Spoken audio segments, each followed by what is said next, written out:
You know what, family? I was just thinking the main thing that keeps people from reaching their goals in life is consistency. They won't stay consistent.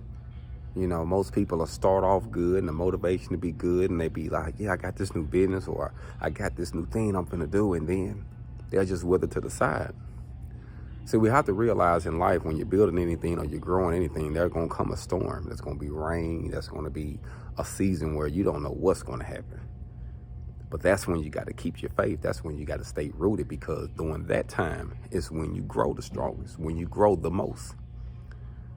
Stay consistent, fam.